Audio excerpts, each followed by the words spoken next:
বন্যার পানি অব্যাহত থাকার মধ্যেই টানা বৃষ্টিতে লক্ষ্মীপুরে ফের বাড়তে শুরু করেছে পানি। অন্যদিকে অতিবৃষ্টিতে বাগেরহাটেও সৃষ্টি হয়েছে জলাবদ্ধতার। দর্শক, শুরুতেই চলে যাচ্ছি লক্ষ্মীপুরে আছেন আমাদের সহকর্মী সাইফুল ইসলাম স্বপন। আমি স্বপনের কাছে যাচ্ছি। স্বপন যুক্ত হয়েছে নিশ্চয়ই আমার সাথে। স্বপন, পানি বৃদ্ধি পাওয়ায় আসলে ভোগান্তি কতটা বেড়েছে, সেখানকার সার্বিক চিত্র যদি তুলে ধরতেন আপনার মাধ্যমে আমাদের দর্শককে দেখাতে যাচ্ছে। যদি আপনি যেমনটি জানতে চাচ্ছেন যে আসলে লক্ষ্মীপুরের যে স্মরণকালের ভয়াবহ বন্যা, এই বন্যায় লক্ষ্মীপুরে জেলা গত মাসের 18 তারিখ থেকে শুরু হয়েছে। এই মাসে আজকে 16 তারিখ পর্যন্ত লক্ষ্মীপুরে এখনো বন্যার পানি কমেনি। লক্ষ্মীপুরে এখন বন্যা পানির জলবদ্ধতা রূপ নিয়েছে।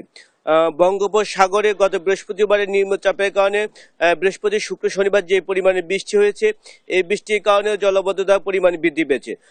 ফেনী এবং নোয়াখালী থেকে যে ঢলের পানি এসে লক্ষ্মীপুরে বন্যার সৃষ্টি হয়েছে। এই বন্যায় এখন পর্যন্ত প্রায় লক্ষ্মীপুরের জেলা প্রশাসক জিপি দেওয়ান আমাদেরকে যেটি জানিয়েছেন যে লক্ষ্মীপুরে প্রায় এখন পর্যন্ত 8 লাখ লোক পানিবন্দী রয়েছে।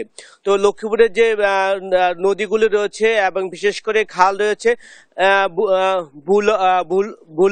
ভুলুয়া নদী, রহমতখালী নদী এবং ডাকাতে নদী, বেশিরভাগ নদী অপরিকল্পিতভাবে বাঁধ নির্মাণের কারণে এবং সড়ক এবং এলজিআরডি যে সেতুগুলো নির্মাণ করা হয়েছে, দেখা গেছে যে নদীর চওড়া 60 মিটার, সেখানে 20 মিটার বা 30 মিটারের ব্রিজ নির্মাণ করা হয়েছে। এইসব ব্রিজের কারণে লক্ষ্মীপুরের এখন পর্যন্ত জলাবদ্ধতা পানি কমছে না। এছাড়া যে রহমতখালী এবং ডাকাতের যে নদীগুলো ছিল, এই নদীগুলো পানি নামার প্রবাহ খুবই কম। আমরা এ ছিল লক্ষ্মীপুর থেকে জলবদ্ধতার সর্বশেষ খবর। আমরা এখন চলে যাব বাগেরহাটে। বাগেরহাটে রয়েছেন আমাদের সহকর্মী সোহান, তিনি জানাবেন যে বাগেরহাটের জলবদ্ধতার খবর। টানা 3 দিনের বৃষ্টিতে বাগেরহাটের নিম্নাঞ্চল প্লাবিত হয়েছে শহর, গ্রাম, পুরো জেলা। বাগেরহাটের বিভিন্ন এলাকা থেকে আমরা খবর পেয়েছি যে মৎস্য ঘের এবং যে পুকুর রয়েছে, সেই পুকুর কিন্তু ভেসে গেছে। এই মুহূর্তে আমরা বাগেরহাটের ফকিরহাট উপজেলার ফলতিতা বটতলা এলাকায় রয়েছি। এই এলাকাটা মূলত সবথেকে বেশি মৎস্য চাষ হয়ে থাকে এই এলাকায়। আমরা যদি আপনাদেরকে একটু দেখাতে চাই, এই এলাকায় কিন্তু বিপুল সংখ্যক ঘের কিন্তু ডুবে গেছে। এই যে দেখেন, আমি একটু ঘেরের উপরে দাঁড়ানো আছি। এই ঘেরটির কিন্তু যে সেই পার কিন্তু ডুবে গেছে।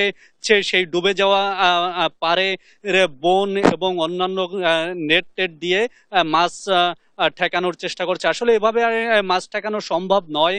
মাছ আসলে বৃষ্টির পানিতে ভেসে গেছে। আমরা বিভিন্ন উপজেলা থেকে যে খবর পেয়েছি, বাগেরহাটের অন্তত কয়েক হাজার